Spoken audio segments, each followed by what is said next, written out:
Bueno, vamos a ver ahora la segunda parte de la nota con Luis García Montero, donde hablamos de su trabajo como poeta. Es un importante y conocido poeta en España, y también de Almudena Grandes, que era su mujer y que murió el año pasado. Inclusive en la Feria del Libro este año le hicieron un acto de homenaje que fue cualquier cantidad de gente, tiene muchos lectores en la Argentina, Almudena Grandes. Y hasta nos recita Luis García Montero algunos de sus poemas. Ahí va.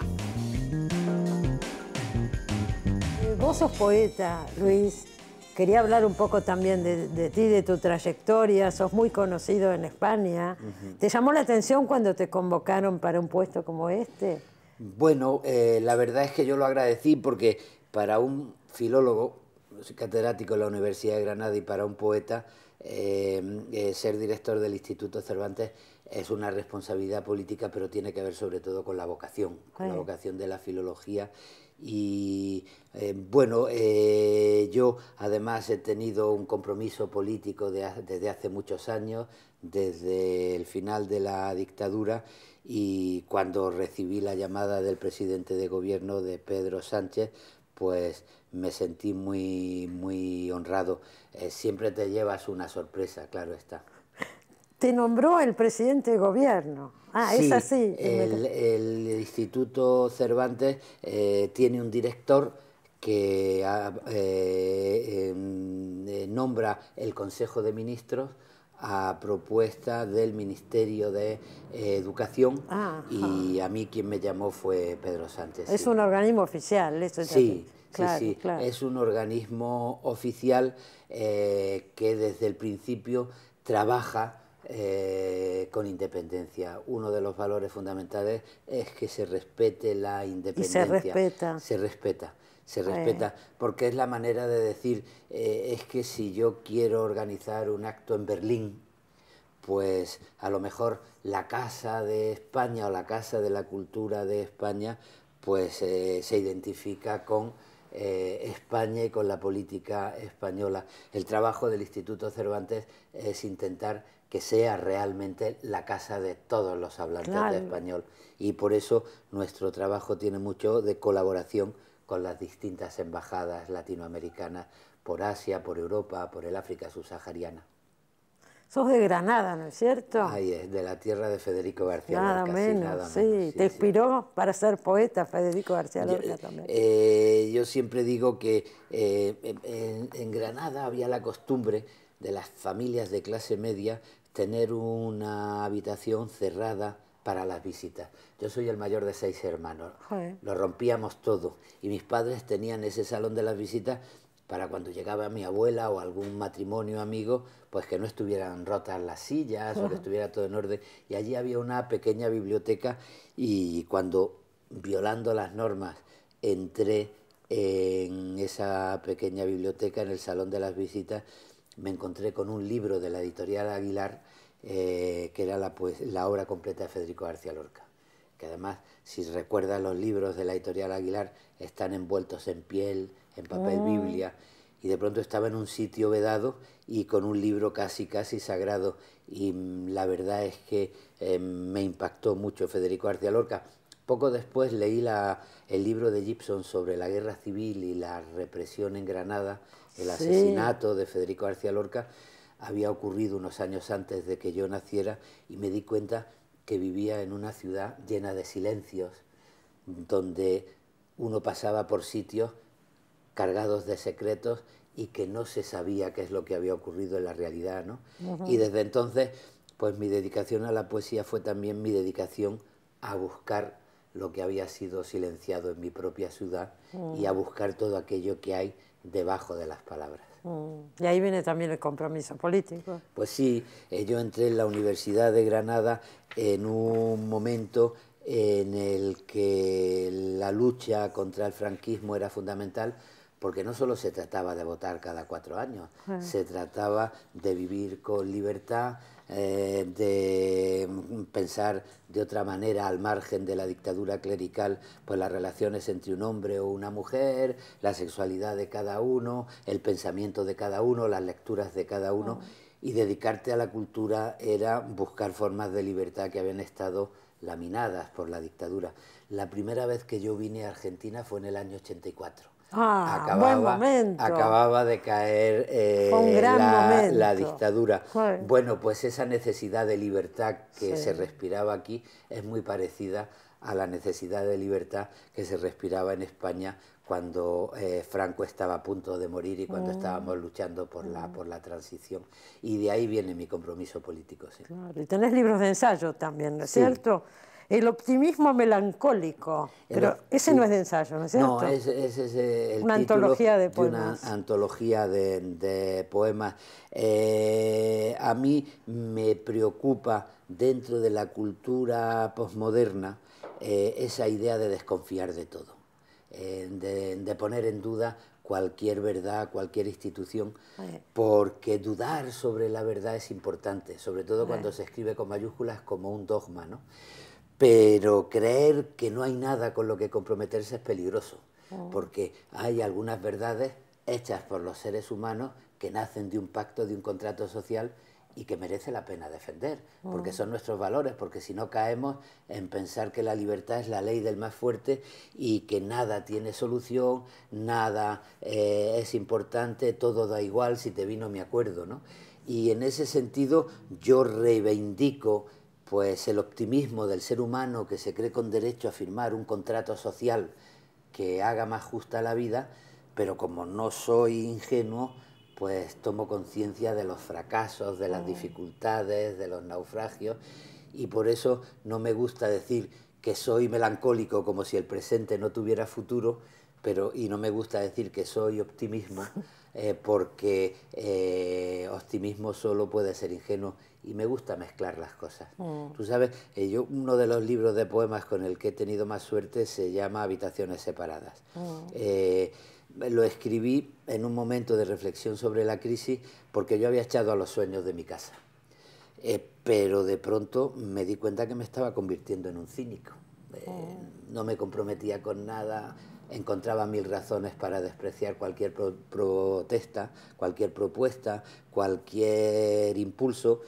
Y entonces dije, voy a tener que llamar otra vez a los sueños a mi casa, pero pacté con ellos en que íbamos a vivir en habitaciones separadas, ellos en una cama y yo en otra, para cuando los sueños se ponían muy totalitarios y muy impulsivos, yo llamarles la atención, y cuando yo me ponía muy cínico, que ellos me regañaran a mí. El último libro de ensayo se llama Las palabras rotas. Sí. Es un libro en el que precisamente medité sobre algunas palabras que hemos desgastado, porque una de las inercias del poder es degradar aquellas palabras importantes. Por ejemplo, la palabra libertad.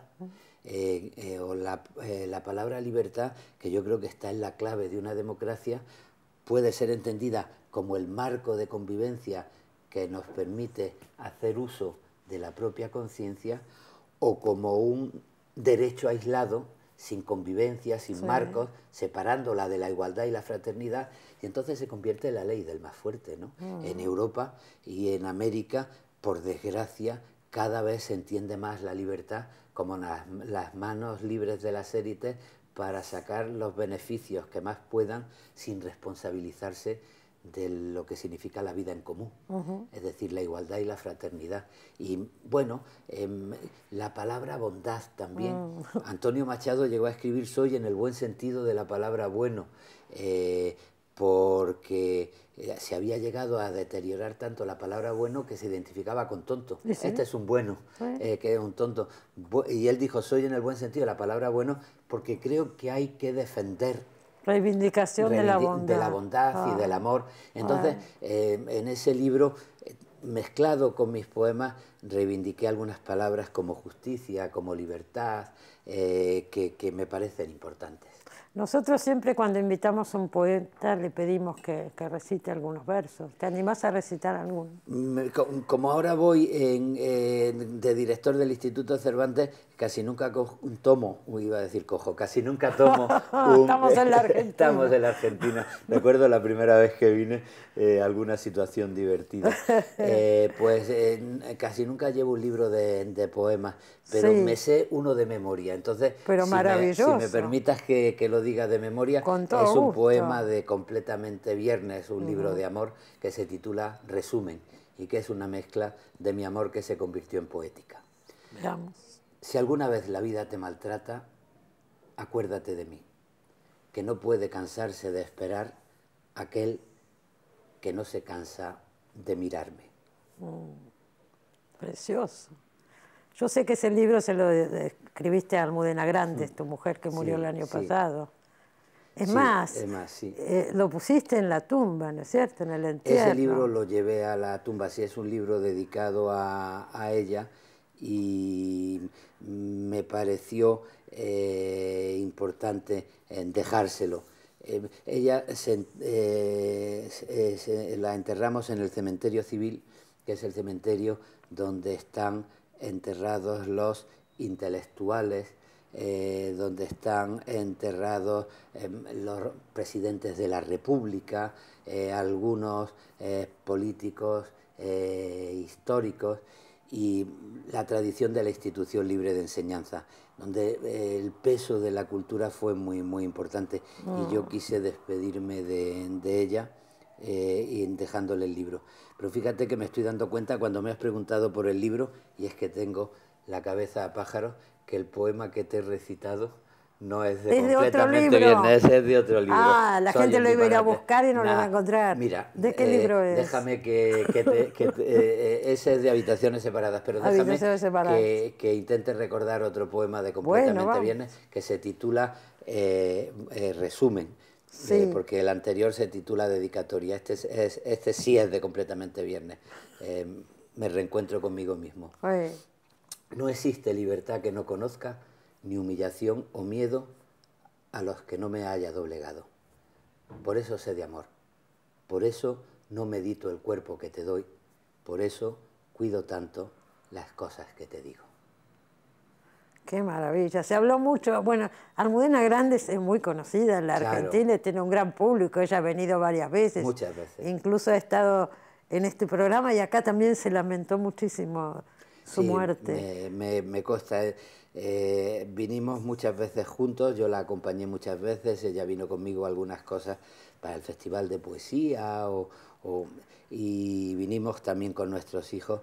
Y la editorial Tusqués en su espacio argentino la apoyaba mucho, muy amiga nuestra, su responsable, y me consta que ella quería mucho a Argentina y que era muy conocida aquí, y por eso agradecí tanto el cariño de Argentina a Almudena. ¿Qué pasó? Estoy recordando ahora, hubo un cargo, un nombre honorífico que le querían dar a Almudena y hubo alguien que se negó. ¿Qué fue eso? Pues hubo una propuesta de que le hicieran hija predilecta de Madrid, porque ella es muy madrileña y sus novelas son muy madrileñas, y el alcalde de Madrid, un señor muy de derechas y muy religioso, pues hizo un comentario muy zafio sobre Almudena que molestó a la gente que quiere a Almudena. Pero en fin, a veces la gente pierde el pudor y en vez de guardar silencio pues mete la pata, y eso cuando es un cargo público pues hace daño. Pero en fin, yo puedo ser del Real Madrid, pero lo que no puedo desconocer es cómo juegan al fútbol Messi y Maradona, ¿no? Aunque hayan jugado en el Barcelona. Pues a los políticos habría que pedirles que si son del Barcelona o del Madrid respeten al que le va a otro equipo, ¿no? Y en este caso no sucedió. Pero te cuento una cosa, una de mis primeras actividades fue un acto de reivindicación de Federico García Lorca en mi ciudad, 1976, al cumplirse 40 años de su asesinato. El que era ministro de entonces, con el alcalde de la ciudad, el delegado del gobierno, todas figuras franquistas, hicieron todo lo posible para que no se hiciera el homenaje. Al final se hizo, pero solo pudimos estar media hora porque después nos disolvieron. Hoy nadie sabe cómo se llamaba el alcalde, nadie sabe cómo se llamaba el delegado del gobierno, y sin embargo todo el mundo sabe quién es Federico García Lorca. De todas maneras sería tan bueno que no pasaran esas cosas. Pues buenísimo, ¿no? Sería buenísimo, porque eso significa fundar la sociedad en el respeto y en el pudor, que eso es una de las cosas que yo creo que más daño están haciendo en todo. Yo creo que el buen diálogo entre lo privado y lo público exige el pudor. La poesía es un diálogo de lo más íntimo que se hace público, pero tú puedes mantener ese diálogo en la conciencia y en los cuidados y puede salirte un buen poema. Si pierdes el pudor te sale una cursilería o una estupidez. Seguro. Y por desgracia estamos viviendo en una sociedad donde a veces la gente dice lo que piensa antes de pensar lo que dice y ha perdido el sentido de la vergüenza y hace declaraciones que mejor se quedarían en la intimidad o en el silencio. Sin duda. Eso es también un trabajo, estaba pensando, para el Instituto Cervantes, ¿no es cierto? Trabajar sobre la palabra. Eso es fundamental. Y en el mundo en el que vivimos, además, donde los valores democráticos pueden ser atacados por la manipulación, por la mentira, por los bulos, pues reivindicar la importancia, por ejemplo, para la cultura democrática del buen periodismo. Bueno. El periodismo hay que defenderlo, y hay que defenderlo frente a los dictadores que quieren coartar la libertad, pero también exigir su dignidad y luchar contra su degradación para que no se den espectáculos como el que daba Donald Trump cuando era presidente de los Estados Unidos, que lanzaba al día más de 30 mentiras, ¿no? Y bueno, por eso es tan importante que haya un periodismo que trabaje para informar y que se distinga de las ofertas de comunicación que, sin constatar los hechos, pues se dedican a hacer bulos o a generar odios, a generar malos impulsos. Ahí tienen una gran tarea también. No nos metimos, no hablamos hoy de este tema y ya no tenemos más tiempo, pero digo, lo que está pasando en las redes, ¿no es cierto?, con la lengua. Y lo que puede pasar en eso que se llama el lenguaje de las máquinas, claro, porque el lenguaje, yo siempre digo que puede servir para darnos libertad, para someternos, y en las redes se generan unos sesgos de odios, de machismos, de racismo, de una cultura del supremacismo que hay que tener mucho cuidado. El ser humano, yo creo que se ha defendido como especie gracias al lenguaje. Estaba junto al fuego y de pronto llegaba un león, y para hablar pues con un gesto y después con unas palabras pues se decía cuidado que viene el león, y entonces salías corriendo y te salvabas. Pero hubo quien dijo, uy, esto puede convertirse en una trampa, y entonces cuando la tribu iba a comer decía que viene el león, salían todos corriendo y él se quedaba solo y se comía toda la carne, ¿no? Y bueno, pues creo que está muy bien celebrar los avances, pero siempre cuidarnos de los que mienten, porque el lenguaje debe servir para entendernos en comunidad, no para que nos engañen.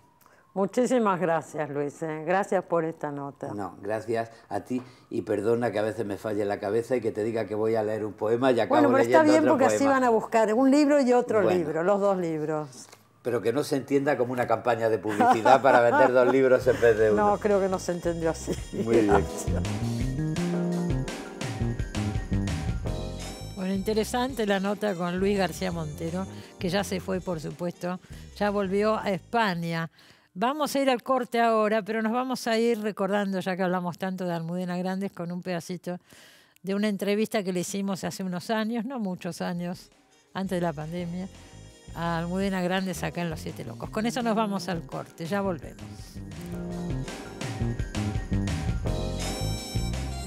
Episodios de una guerra interminable. Es una serie de 6 libros, tengo entendido. De 6 novelas, sí. Ya, esta es la cuarta. Esta es la cuarta. Son 6 novelas en las que pretendo contar 25 años de la dictadura franquista, desde el final de la Guerra Civil hasta 1964, desde el punto de vista de los que no se rindieron. Por eso se llama Episodios de una guerra interminable. No porque llegue hasta hoy, sino porque para ellos, hasta que no acabó la dictadura, no se acabó la guerra. ¿Y hay efectos que por ahí todavía se pueden ver hoy o no?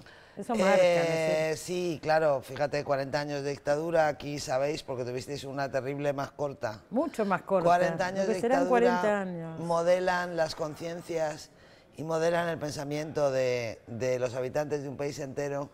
Y en el caso de España, cuando volvió a la democracia, como se optó por una solución de reforma y no de ruptura, en la que no hubo un corte limpio, quirúrgico, con la dictadura anterior, pues, aunque realmente España ahora mismo no se parece nada a la España del franquismo, Nada. pero sí quedan algunos ribetes, por ejemplo, en la visión que tenemos del pasado, en algunas cosas que habría que corregir ya. Todavía. Todavía. Es muy impresionante en el libro.